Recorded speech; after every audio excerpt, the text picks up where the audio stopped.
Assalamualaikum warahmatullahi wabarakatuh. Perkenalkan, nama saya Nurmayanti Tresna Dewi. Saya mahasiswi STI STMB Bandung dengan NPM 1021706. Di sini saya akan membahas mengenai akuntansi sumber daya manusia.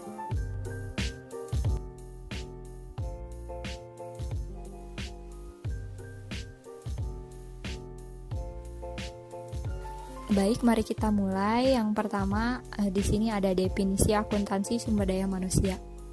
The Committee Human Resource Accounting dan American Accounting Association menurut Bell Cowie tahun 1995. Akuntansi sumber daya manusia merupakan proses mengidentifikasi, mengukur data tentang sumber daya manusia dan mengkomunikasikan informasi ini kepada pihak yang berkepentingan.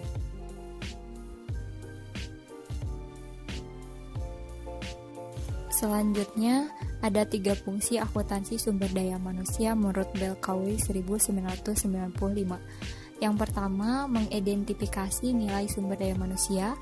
Yang kedua, mengukur biaya dan nilai manusia yang dikontribusikan kepada perusahaan. Yang ketiga, mengkaji pengaruh pemahaman informasi ini dan dampaknya pada perilaku manusia.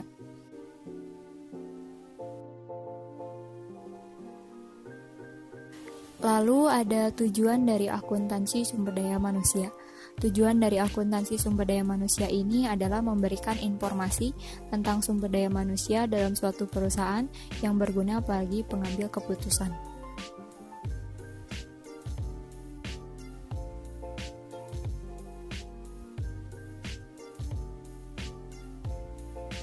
Kemudian, skematis elemen sumber daya manusia menurut Plumholt tahun 1974. Human Resource Accounting dibagi ke dalam 2 kelompok. Yang pertama adalah Human Resource Cost Accounting, yaitu pengukuran dan pelaporan biaya yang timbul untuk pencarian, pengembangan, dan penggantian tenaga sebagai sumber daya organisasi, yang terbagi ke dalam 2 bagian.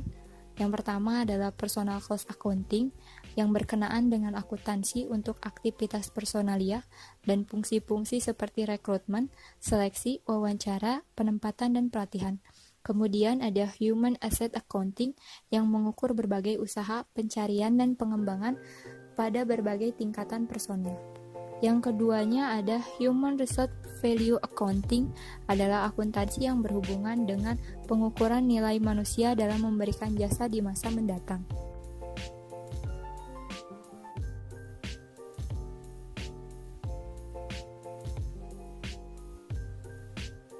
Yang selanjutnya adalah perkembangan akuntansi sumber daya manusia. Menurut Plumholt, ada 5 tahap perkembangan akuntansi sumber daya manusia, yaitu sebagai berikut.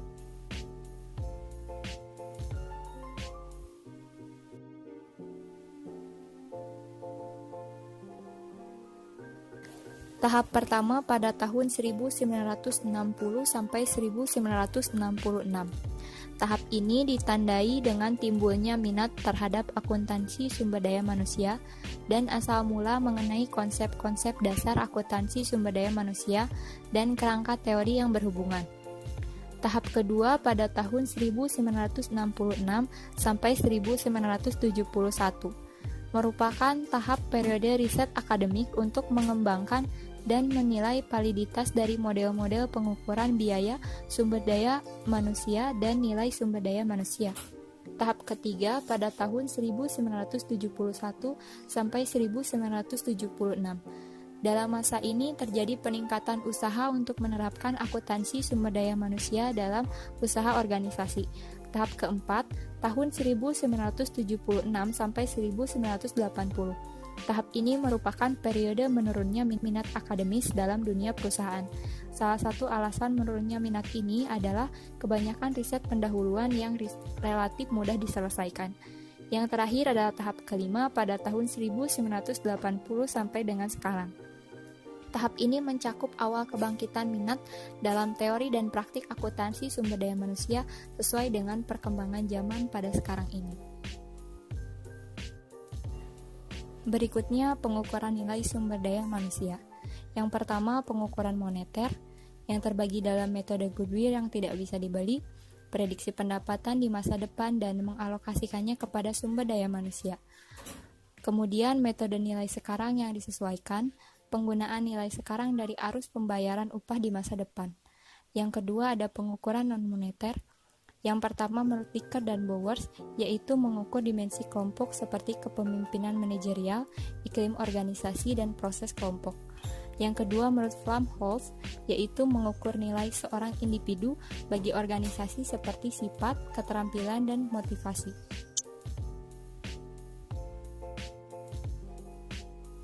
Kemudian ada pendekatan penentuan nilai sumber daya manusia. Yang pertama, kapitalisasi gaji dan upah, di mana di sini merupakan upah yang dibayarkan dianggap sebagai nilai aset. Yang kedua, biaya perolehan. Biaya perolehan di sini harus dikeluarkan untuk mendapatkan pegawai. Yang ketiga, biaya permulaan, menggunakan biaya perekrutan dan pelatihan pegawai. Yang keempat, biaya penggantian, untuk menghitung biaya jika pegawai yang ada digantikan. Yang kelima, metode tawar-menawar yang kompetitif jika sumber daya manusia tersebut cukup langka. Yang keenam, metode nilai ekonomis dengan menghitung nilai ekonomisnya selama bekerja. Yang ketujuh, metode nilai sekarang dengan mendiskonto upah yang diterima di masa yang akan datang pada saat ini. Yang kedelapan, metode goodwill dengan mengalihkan selisih lebih dari pendapatan perusahaan ke dalam goodwill kemudian dialokasikan kepada sumber daya manusia. Yang kesembilan, metode variabel perilaku dengan menghitung laba yang dihasilkan kemudian pada setiap gaya kepemimpinan.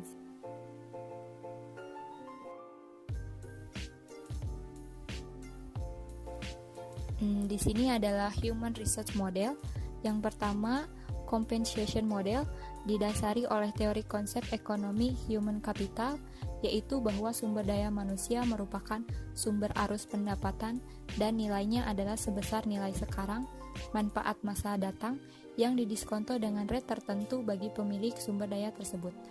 Yang kedua ada adjusted discounted future wage method, bahwa ada hubungan antara gaji seseorang dengan nilai orang tersebut bagi organisasi. Yang ketiga, present monetary value method.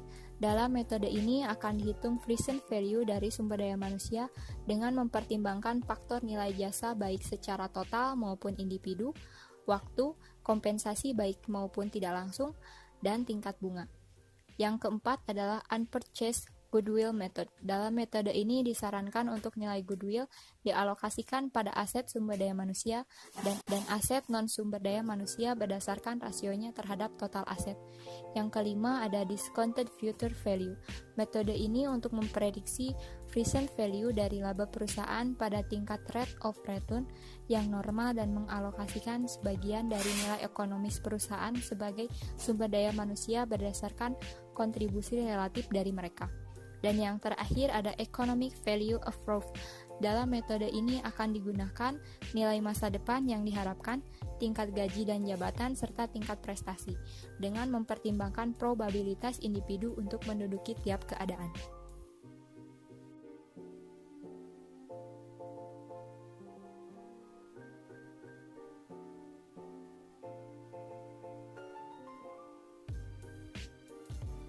Dan yang terakhir yaitu pendekatan pengukuran nilai sumber daya manusia. Beberapa pengukuran nilai sumber daya manusia dengan teknik non-moneter adalah sebagai berikut.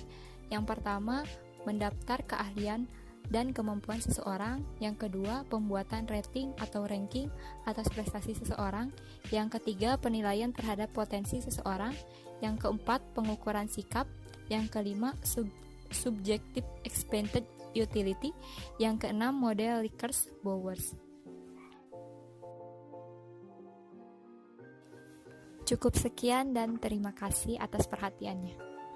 Semoga bermanfaat dan mohon maaf apabila ada kesalahan. Assalamualaikum warahmatullahi wabarakatuh.